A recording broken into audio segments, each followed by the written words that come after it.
자, 20번 문제부터 이어갑니다.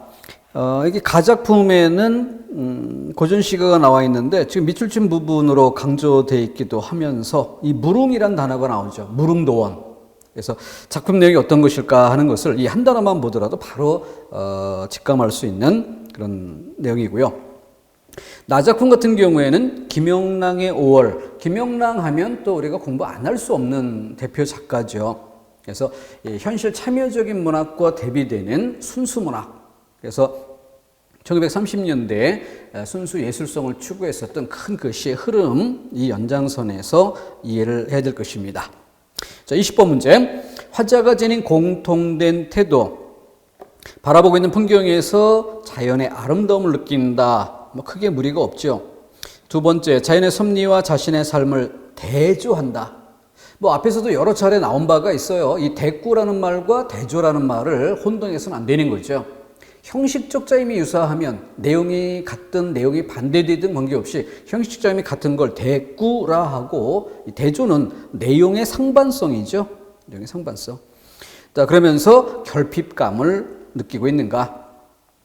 무릉도원을 이야기한다는 것이 무릉도원은 내 것과 무관하다라는 게 강조가 돼야 이런 걸 표현할 수 있을 것이고, 그렇지 않을 때는 바로 내가 사는 곳이 무릉도원인 것처럼 그런 만족감을 나타내는 그런 경우를 알 수 있죠.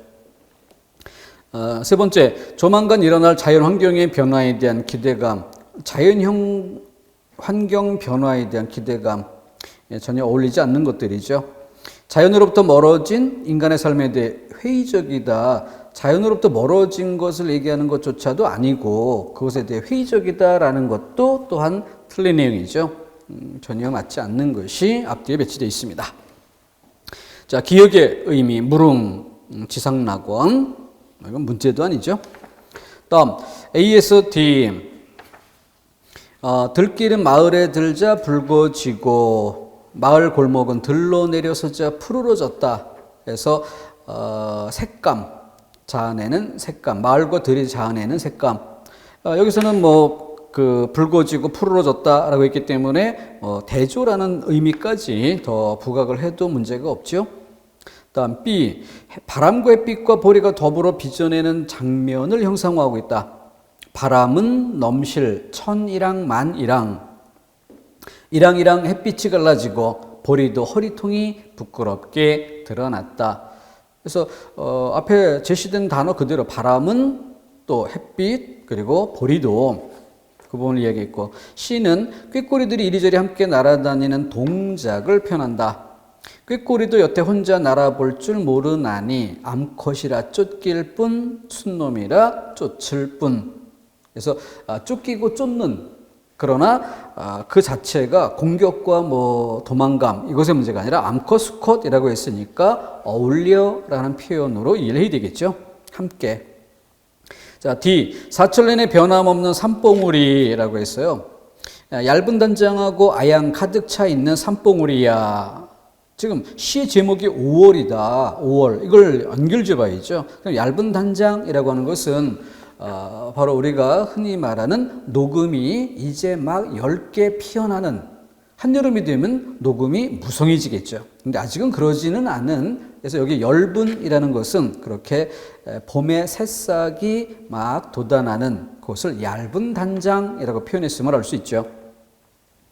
또 그렇기 때문에 사철 내내 변함없는 이라는 표현은 적절치 않다. 다음 23번 문제. 현대문학에서도 그 서울시만의 독특한 그런 특징, 배경 지식을 요구하는 그런 성향의 문제를 확인해 볼 수 있는데, 여기 또 그런 맥락으로 이해를 해야 합니다. 아주 좀 거슬러 올라가면은, 우리 그 공무원 시험에 이 과목이 오랜 시간 동안 조금씩 바뀌어 온 부분이 있어요. 그 중에 대표적인 예로, 99년 2000년대 막 들어오기 직전 그 시기에는 사회라든가 이런 여타의 과목들이 없어지면서 행정학, 행정법 이런 과목들이 공무원 시험에 들어오게 되는 그런 시기였는데, 바로 그 무렵에 서울시에서는 행정학 같은 이런 과목이 어떤 그 학문적인 이런 것보다는 현장 실무적인 이런 내용을 많이 담아내면서 수험생들에게 굉장한 충격을 줬던 이런 일이 있었고, 또 그 한국사 같은 경우에는 서울시 지역 안에 있는 서울시 안에 문화재라 할 수 있는 이런 것들만으로 시험 문제를 낸 게 20개 중에 5문제나 내서 수험생들에게 굉장히 충격을 줬던 바가 있습니다. 그때 시험 응시는 서울시 안에서만 응시를 한 게 아니라 전국에서 서울시로 응시할 수 있게 개방을 한 첫 해에 그렇게 출제를 했던 거예요. 그러니까 수험생들은 굉장히 좀 불만에 찬 목소리를 내는 그런 경우도 있었으나 얼마든지 그 응시생이 시험에 합격해서 서울에 와서 일을 하고자 한다면 서울에 대해서 알아야 되는 것 아니냐. 이건 마치 기업체 시험을 준비하는 그런 사람들이 그 기업의 어떤 모토라든가 아니면은 최근 그 기업이 역점을 두고 있는 사업 이런 방향 이런 것들에 대해서 공부하고 있는 이런 것과 뭐 같은 맥락이라고도 할 수 있어요. 어쨌든 그런 측면이 서울시 시험에는 아주 간간히 드러날 때가 있습니다. 철저하게 배경 지식만 요구하는 그런 문제들도 있고요. 자, 그래서 여기는 서울시에 관련된 문제다라 할 수 있는 거죠. 그래서 삼각산, 이건 북한산의 또 다른 이름이고 인왕산과는 다른 것이죠. 그럼 배경 지식형 문제였고 서울시만의 문제라 해야 되겠습니다. 다음 24번. 자, 여기는 상평통보라는 그 엽전, 화폐라고 해야죠. 화폐를 들어서 표현한 문학. 떳떳상, 평할평, 통할통, 보배 보자. 구멍은 네모지고 사면이 둥글러서 떼굴떼굴 굴어간 곳마다 반기난 거나 떼굴떼굴 굴러가는 곳마다 이런 뜻이죠. 어떻다 조그만 금조각을 두 창이 다투거니 나난 아니 조해라. 그래서 중장 끝부분에 간 곳마다 반기난 거나 이거는 세태를 말한 거죠. 그리고 마지막 끄트머리에 나난 아니 조해라. 그래서 시적 화자의 태도 이걸 드러낸 부분 서로 대조적이죠. 자, 그래서 3번 일반적 반응과 시적 화자의 반응이 대조되고 있다. 중장 끝부분, 종장 끝부분 여기에 대조된 내용이 그대로 보입니다. 돈이니까 세상 사람들 다 좋아하는 게 일반적인 양상이겠죠.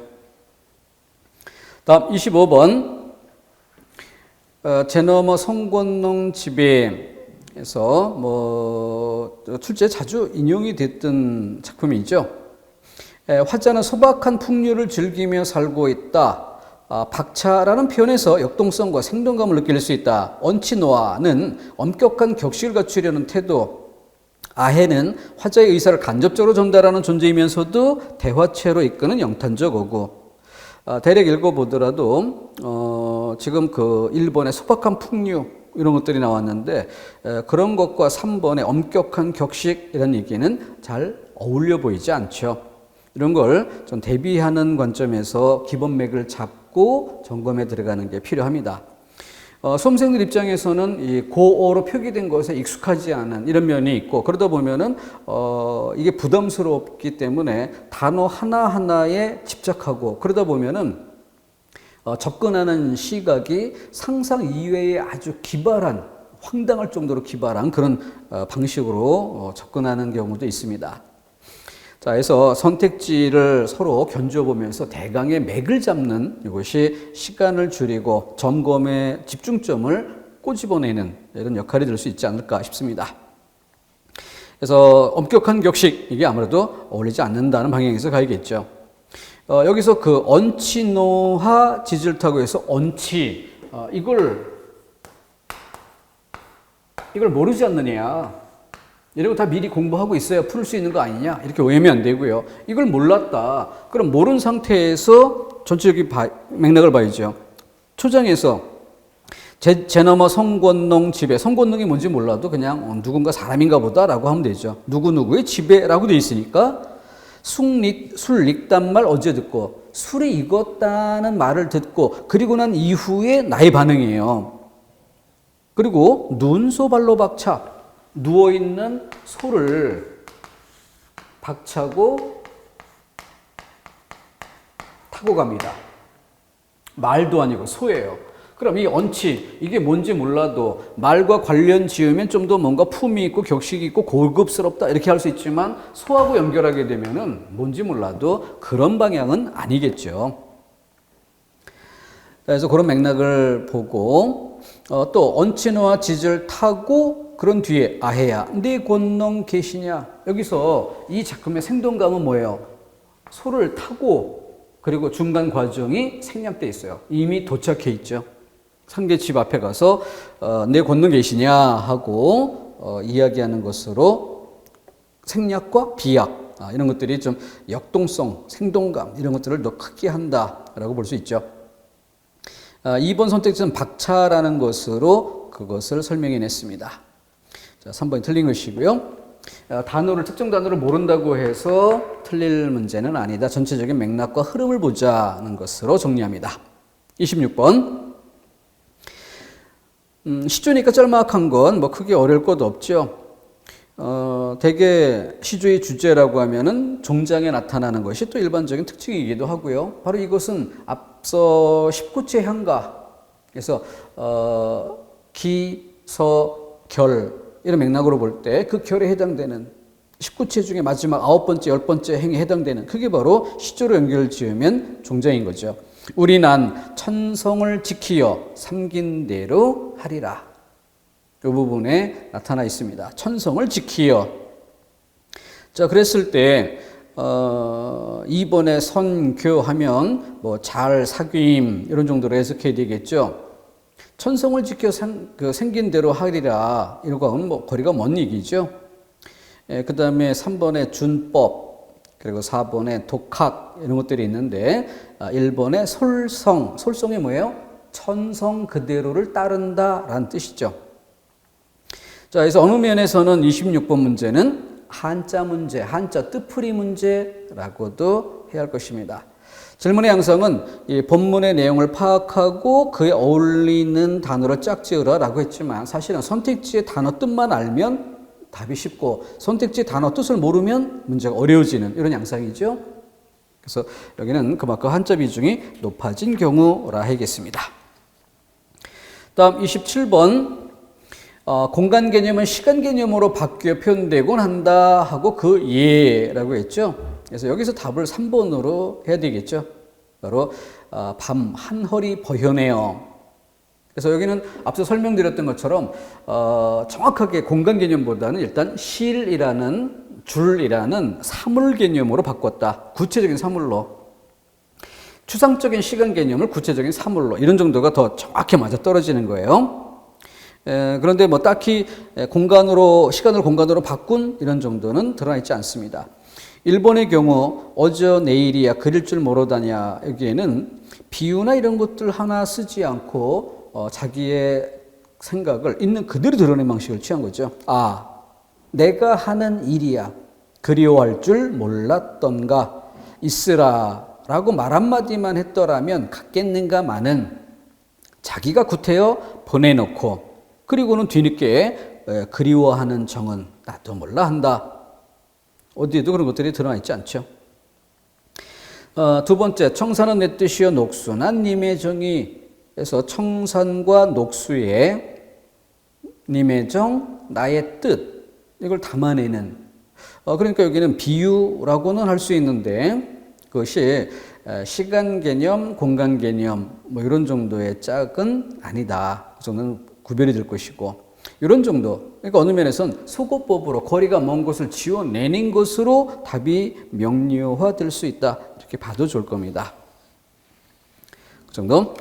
다음 28번 문제. 다음 시조에 대한 설명. 이별한님에 대한 원망. 반어법을 동원했다. 점강법을 활용했다. 이별한님을 잊지 못하는 안타까운 심정. 이렇게 했어요. 자, 먹위 입 지고야 알겠도다. 가을인 줄. 먹이 잎이 진 뒤에 비로소 가을인 줄을 알겠다. 새우 청강 서늘없다 밤 기운이야. 그래서 서늘한 밤 기운 이걸 이야기합니다. 그래서 이렇게 주변의 풍경, 분위기 이것만 이야기하는 것이 초장, 중장이죠. 그러고는 종장, 여기는 뭔가 주제라 할 만한 게 드러나지 않을까. 천리에 님 이별하고 잠 못 들어 하노라. 여기 압축되어 있어요. 천리에 님 이별하고. 그러니까 님과의 이별이란 상황이니까 일사. 이별한 님, 일사. 그리고 님과 이별해서 잠 못 들어 한다? 그럼 그건 뭘까? 님에 대한 어떤 그리움의 마음 아닐까 할 수 있는데 그건 4번으로는 설명할 수 있지만 1번에 원망이라고 했기 때문에 그게 틀린 거죠. 그래서 반어나 점강법 드러나지 확인되지 않는 것이니까 지우고. 다음 29번에 사음절로 된 음보를 평음보라 하고 삼음절로 된 것을 소음보, 5음절 이상으로 된 것을 과음보라고 하면 평시조 종장의 율격은, 그래서 평시조가 기본적으로는 3, 4 내지는 4, 4. 그러니까 세 글자, 네 글자가 반복되기도 하고 네 글자, 네 글자가 반복되기도 하는 이런 양상으로 초장, 중장 이렇게 이어지는데 종장의 경우는 가장 고정적인 부분이 3, 되게 감탄사 형태로 많이 나타나죠. 그리고 두 번째로 고정적인 부분이 5, 좀 다소 길어지는, 그래서 4, 3 이렇게 이어지는 게 평시조 종장의 기본 패턴이죠. 그래서 네 글자를 기준으로 해서 소 그리고 과라고 표현한 것이죠. 자, 그런 맥락에 맞지 않는, 그래서 글자 수만 세면 되는 거죠. 그러니까 1번은 인간을 돌아보니 3, 4 뭐도록 독듀타 3, 4 하면은 앞부분에 기본적인 패턴을 이야기한 것이지 종장의 모습이 아니다. 천리의 외로운 꿈만 3, 5 다정도 병인양하여 3, 5 님 향한 일편단심 이하 3, 6 이런 정도로 좀 더 여긴 길어지는 것이 특성인 거죠. 그 정도. 30번 화자가 자연을 바라보는 태도. 이 화자가 자연을 바라보는 태도라고 하면 가장 기본이 뭐예요? 순수한 자연으로 보고 자연의 아름다움과 내가 그 자연과 하나가 되어 살아가는 모습. 그래서 풍류적 자연관이라고 할 수 있죠. 이것과 그렇지 않고 어떤 정치적이거나 또는 이념적인 이런 내용들을 표현하기 위한 수단으로 자연을 이용하는, 이 정도로 크게 구별해 볼 수 있죠. 또 하나를 더 구별한다면 보통 어떤 사랑의 마음이라든가 이런 걸 표현하는 수단 이런 정도도 볼 수 있는데, 어쨌든 그건 비유란 차원에서 일단 묻고 생각할 일입니다. 1번에 청하에 밥알 싸고 농류에 고기 깨여 노적 화청에 배 매야 두고, 뭔지 잘 몰라도 밥알 싸고 고기 깨어 배 매야 두고 일반 청의 미를 어느 분이 알아실까? 어느 분이, 어떤 분이 아실까? 이렇게 표현된 거죠. 그러니까 여기에는 어느 정도 자기 자신의 현재의 모습에 좀 만족해하는, 남들이 그걸 알겠는가? 라는 식의 표현, 이것과 관련지어서 가늠해 볼 수 있겠고, 집방석 내지 마라 낙엽엔들 못앉으리야 솔불하지 마라 어제 진달 돋아온다. 집방석 낙엽 대비가 되고 있고, 솔불 그리고 진달, 어제 진달. 아해야 박주 산채 일망정 없다 말고 내어라. 그래서 자연과 하나 되어 만족해하는 삶의 모습, 이런 정도인데, 3번은 백설이 잦아진 고래 구름이 머우래라 반가운 매화난 어느 곳에 피었난고 서경이 홀로 서 있어 갈 곳 몰라 한다. 서경이 홀로 서 있어 갈 곳을 몰라 한다. 갈 곳. 근데 그 갈 곳이 어떤 곳이냐라고 할 때 앞에 백설과 반가운 매화 이런 것들이 나오죠. 그런 것으로 어떤 정치 현실을 자연에 빗대어 표현하고 있는 것이라 볼 수 있죠. 자, 그것으로 다른 것과 다르다는 점에서 답할 수 있는데 조금 더 꼼꼼히 아주 세밀한 분석으로 들어간다면 이 작품에서는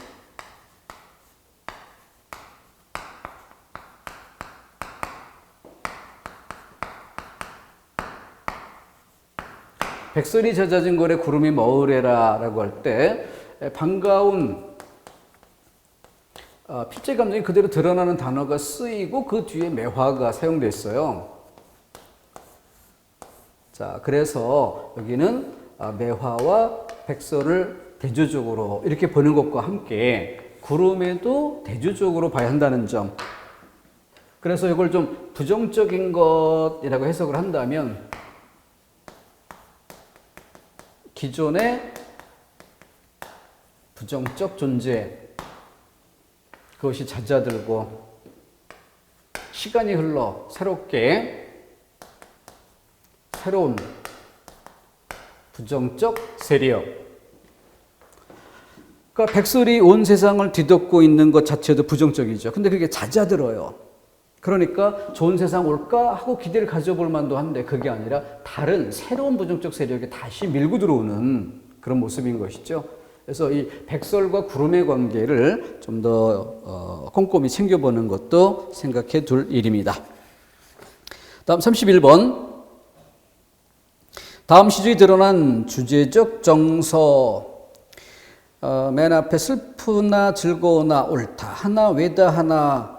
이것저것 다 얘기를 하고 있어요. 내 몸에 해올 일만 닦고 닦을 뿐이언정 그 밖에 여남은 일이야 분벌할 줄이시랴. 그래서 나만 닦을 뿐 그 이외에 뭐 구별할 것 있는가. 자, 필자의 태도를 어느 정도 엿볼 수 있는데 지금 그 선택지로 가보면 뭐 석별지정, 석별, 견권, 연독, 자유, 연군 이렇게 돼 있어요. 그럼 이런 정도로 범위를 한정해서 점검해 갈 필요가 있죠. 두 번째요. 내 일 망령될 줄 내라 하여 뭘 할 손가 이 마음 어리기도 님 위한 탓이로세. 여기 님 위한이란 말이 등장해요. 암에 아무리 일러도 이미 해여 보소서. 여기서 해다라는 건 생각하다 이런 뜻이죠. 임께서 생각해 보시옵소서. 추송 진호로 밖에 우러이에는 저신해야 무음홀이라 주야에 흐르는다. 님 향한 내 뜻을 여기 다시 님 향한 내 뜻 좀 더 구체화되는 뭔가가 보이죠. 매흔 길고 물은 멀고 어버이 그린 뜻은 많고 하고 그래서 어버이 그린 뜻 그래서 효도인가 마지막년 어버이 그릴 줄을 처음부터 알아만한 님군 향한 뜻도 하나리 삼교시니. 자, 여기 오니까 그 이유를 알 수 있겠죠. 그래서 어버이 그린 뜻 이렇게 던져놓고는 어버이 그리워하는 줄은 처음부터 안다. 태어날 때부터 부모에 대한 정은 아는 것이다. 그래놓고 거기 기대어 님군, 임금을 얘기하는 거죠. 님군 향한 뜻 동을 보셔서 도가 쓰이죠. 하나리 삼교시니. 그러니까 부모 생각하는 마음 그대로 임금을 생각하는 것도 당연한 것이다 라는 얘기죠. 진실로 님군을 잊으면 귀 불효인가 여기노라. 자, 임금을 잊는다는 건 부모를 잊는 것과 같다. 동일시하고 있는 거죠. 그러면서 부모 생각이라는 것을 끌어들여서 결국은 임금에 대한 생각을 얘기하는 것이 주가 된다는 것을 알 수 있죠. 자, 그래서 연군. 다음 32번. 다음 작품에 대한 이해, 틀린 것 고르기. 자, 박일로의 누앙사라고 하면은 조선 후기 그 가사문학을 이야기할 때 전기에 좀 양반 사대부들에 의해서, 그래서 장르적인 면에서는 완성된 장르가 아니라 시조를 좀 더 길게 늘려 쓰는 정도로 이제 막 새롭게 시작하는. 그렇기 때문에 장르의 본질은 산문 장르의 특성을 가지는 것인데 길게 썼다는 것 자체가. 근데 그 습관이 시조를 쓰든 한시를 쓰든 그 연장선에서 길게 분량을 늘리는 정도로 가다 보니까 여전히 운문에 뿌리를 두고 있는 이중성이 나타나는 게 바로 가사의 특징이죠. 그러던 것이 이제 조선 후기로 가게 되면 사음 사사조의 음수율과 사음보라는 그런 큰 골격 정도는 대략 유지하는 듯하지만 노래로 부를 정도의 운율감 이런 것들은 거의 벗어난 이런 정도로 조선 후기 변격가사라는 말 그 장르로 나아가죠. 그래서 용어를 정격, 조선 전기를 정격, 조선 후기를 변격 이렇게 하다 보니까 마치 조선 전기의 정격이 기준이 되는 모델, 올바른, 모범적인 이런 것들로 오인될 수 있죠. 근데 사실은 조선 전기의 가사문학이 얼치기 상태임을 나타내는 것이고 조선 후기, 산문 장르답게 산문화된 것이 진정한 장르의 모습이다라고 해야 할 것입니다. 자, 이 박일로의 누앙사는 임진왜란 직후 이런 무렵을 배경에 둡니다. 전쟁으로 인해서 완전히 피폐해진 그런 삶의 상황들을 있는 그대로 담아내는 것이죠. 그렇기 때문에 문예사조의 측면에서 얘기한다면 좀 사실주의적인 그런 서술 방식을 띈다라고 할 수 있습니다. 그러면서도 또 그 유학자로서의 좌절하지 않고 현실을 인정하고 그 속에서 삶의 의지를 추스려 가려는 그런 모습. 그래서 지금 인용되어 있는 구절 중에는 중간 부분에 빈이무원이란 말로 압축할 수 있죠. 빈, 가난하다. 그러나 무원, 그러한 처지에 원망하지 않고 이 현실을 받아들이면서 그 속에 맞게 살아가고자 한다. 자, 그래서 1번의 안분지족, 2번 양반의 지배적 이념 추구. 그러니까 가난하긴 하지만 그 속에서도 도학자로서의 태도를 지키려는 그런 모습. 서로 대비되는 시어를 통해 주제를 부각한다. 서로 대비되는 시어, 다른 것보다도 그 한자로 표현된 빈천과 부귀 이런 부분이 잘 드러난 구절이고요. 4번 주객이 전도된 표현, 이런 것은 여기 인용된 부분에 나타나 있지 않다. 그 정도. 이것도 줄거리 정도 대략 점검해 둘 만한 필수 항목에 해당됩니다. 필수적으로 배경 지식을 쌓아야 할 작품입니다. 33번 넘어갈게요. 시적화저의 정서. 자, 면왕정가.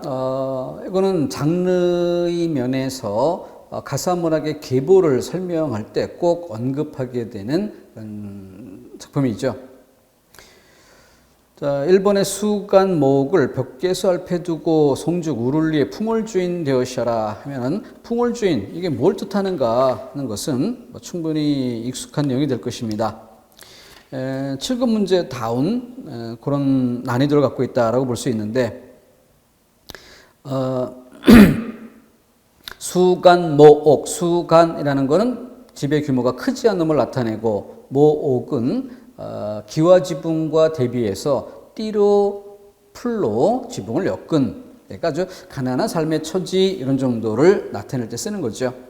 벽계수 앞에 두고, 앞에는 시냇물이 흐르고, 송죽 우룰리에, 그래서 송죽 우룰리, 송죽, 소나무와 대나무를 울타리 삼아 집 뒤에 두르고 그 속에 풍월주인 되어시라. 그래서 이 풍월주인이란 말은 권력도 없고 돈도 없고 그러한 사람일지라도 자연에 대해서만큼은 나도 주인이 될 수 있다라는 걸 단적으로 드러내는 구절이죠.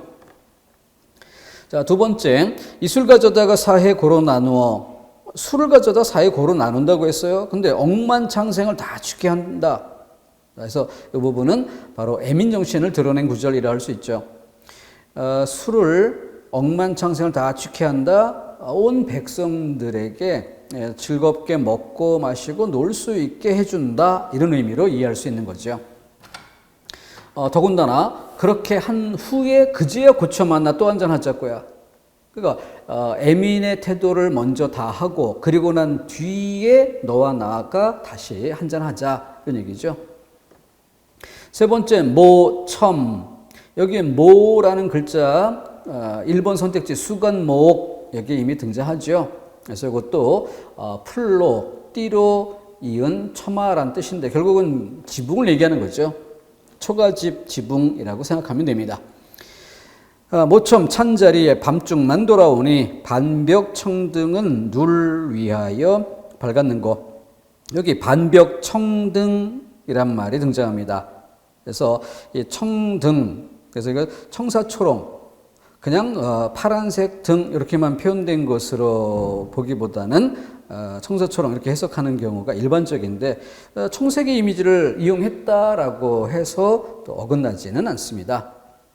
근데 그 등불은 바로 그 방의 주인을 대신 나타내는 이런 표현으로 이해할 수 있고, 밤에 반벽 청등 눌 위하여 밝았느냐라고 반문하는 이런 것으로 보아 바로 임과 함께 있지 못하고 혼자 있는 처지의 쓸쓸함, 외로움, 이걸 표현한다라고 볼 수 있죠. 실제로는 임금에 대한 생각, 이걸 표현한 부분이죠.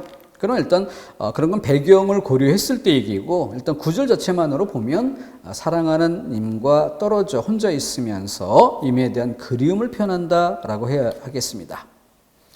네 번째, 종조 추창하며 먼 들을 바라보니. 그래서 종조라고 하는 건 아침이 끝나는 때, 그러니까 날이 밝아서 아침 때가 이미 다 지나간이라고 할 수 있겠고, 추창, 뭔지 잘 몰라도 두 글자 모두 마음심 이렇게 들어가 있으니까 어떤 마음 상태라는 걸 짐작해 볼 수는 있을 거예요.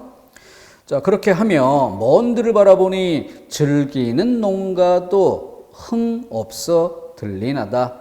즐기는 농가 잘 보세요. 노래입니다. 그래서 농부가 사는 집 가짜 이런 거 아니고 노래 가짜예요. 그러니까 즐기는 농부의 노래라고 하는 거죠. 그러니까 노래이기 때문에 기본적으로 즐겨야 되는 건데, 그러한 노래마저도 흥이 없이 들린다라고 했습니다. 그러니까 흥이 없이 들린다는 것으로 보아 앞에 추창이라는 것도 아마 흥이 나지 않는 그러한 분위기 아닐까, 이렇게만 짐작해 주면 충분합니다. 그렇게 맥락만 잡으면 되는 것을 한자 많이 쓰인다고 해서 그런 걸 완벽히 알아야만 되는 것처럼 심적 부담을 가지면 이미 기가 꺾이는 것이고, 이미 반포기 상태로 문제를 보게 되는 거죠. 최대한 물고 늘어져서 알아낼 수 있도록 고리를 끝까지 다듬어 가는 게 좋겠습니다. 자, 다음 34번 성민곡 밑줄 친 부분, 기역의 괴얌즉, 고전문 읽어가는 과정에서 꼭 그 챙길 만한 단어 중 하나죠. 괴다, 사랑하다라는 뜻. 그래서 괴얌즉, 사랑받음직하다, 괴다 꼭 챙겨야 될 단어고요.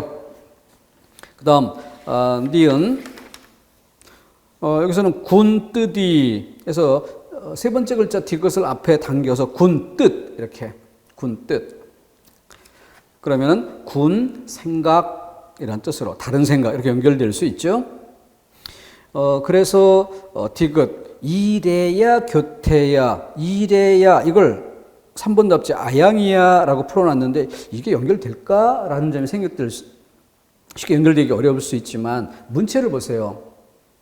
이래야 교태야, 이것이야 저것이야 이렇게 이야기할 때는 대등하고 좀 더 비슷한 맥락에 놓이는 이런 내용들을 반복하는 이런 어구로 쓰는 거죠. 그러니까 교태라는 말에 준해서 이래라는 말의 뜻을 추리하는 게 필요하죠. 그러니까 이 문제는 이래가 아양이란 뜻임을 아느냐라는 지식형 문제가 아니라 문맥과 문체를 통해서 추리할 수 있느냐를 요구하는 그런 문제인 것입니다.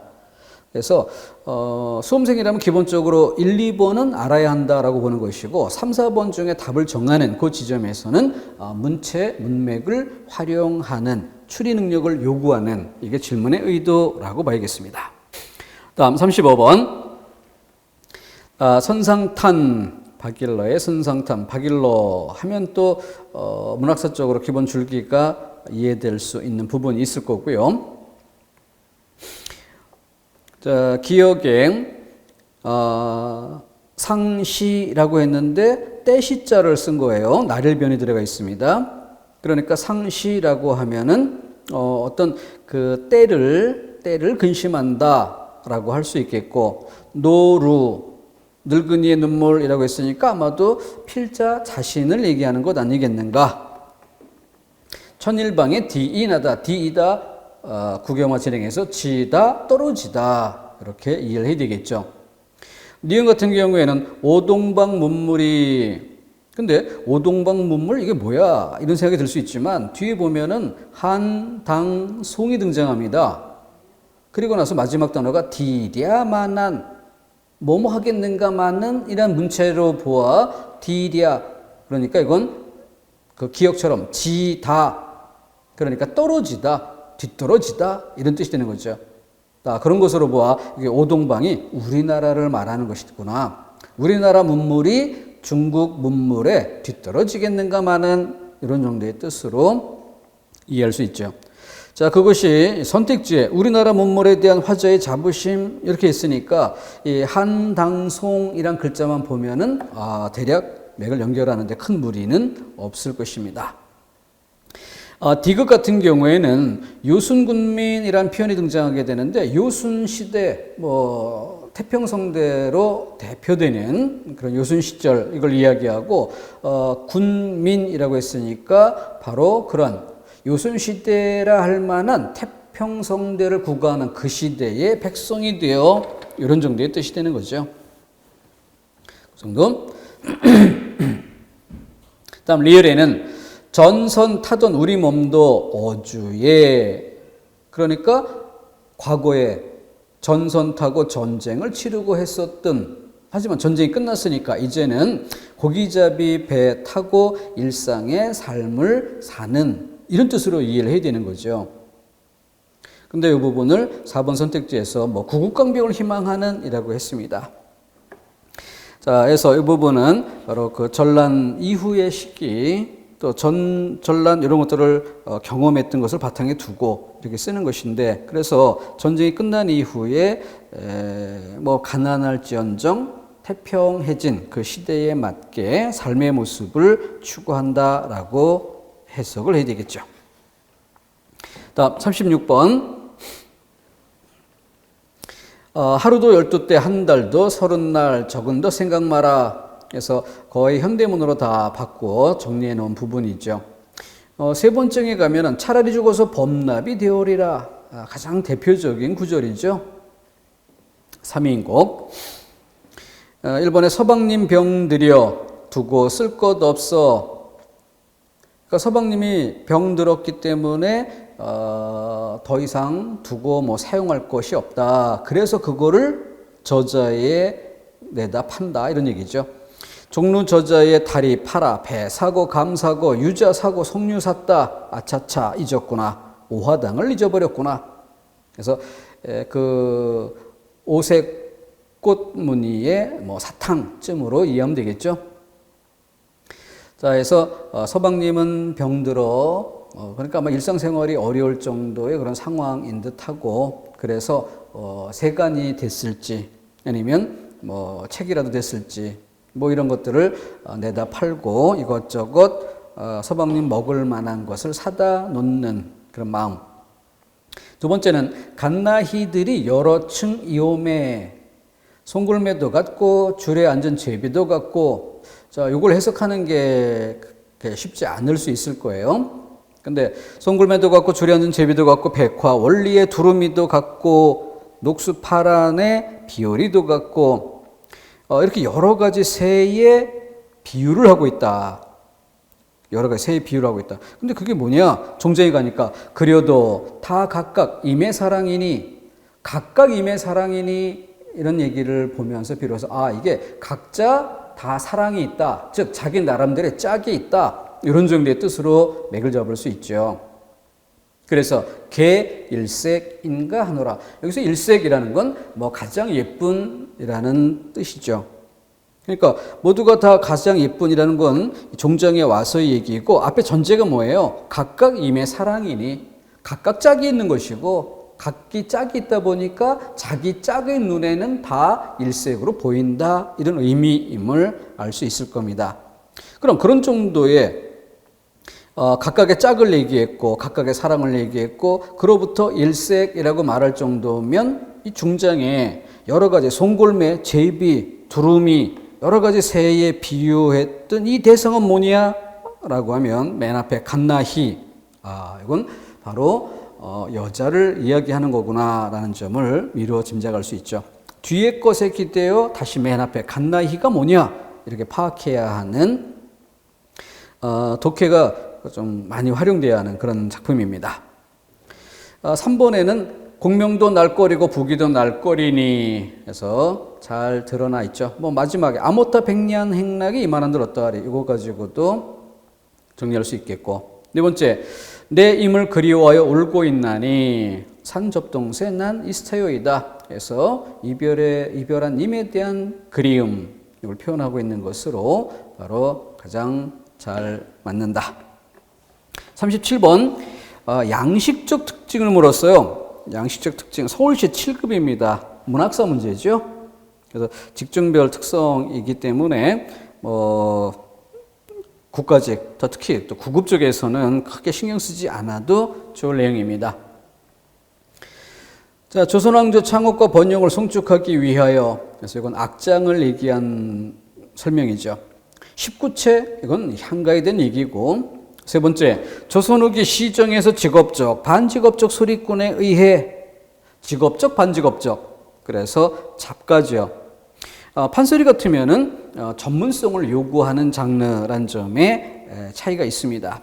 그것과 구별하는 지점을 챙기도록 하고, 네 번째, 시조와 상보적 관계에 있는 해서 가사를 얘기한 거죠.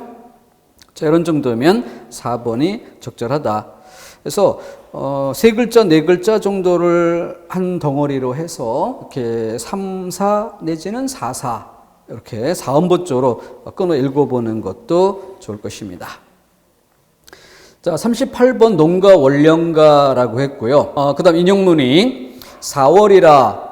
근데 4월이라고 하지만 음력으로의 4월이겠죠.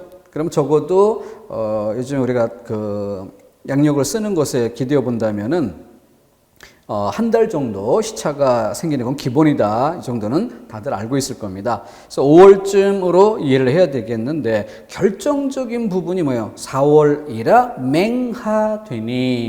맹하되니. 거기에서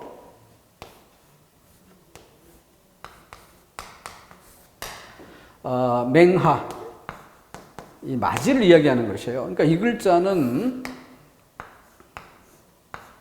남자들 네 형제를 이룰 때 맏아들을 이야기하는 맏백, 이 글자에 준하는 것이죠. 그러면은 이것이 첫째 이런 의미를 갖는다면, 두 번째가 둘째 아들 중, 셋째 아들 숙, 그리고 막내 개.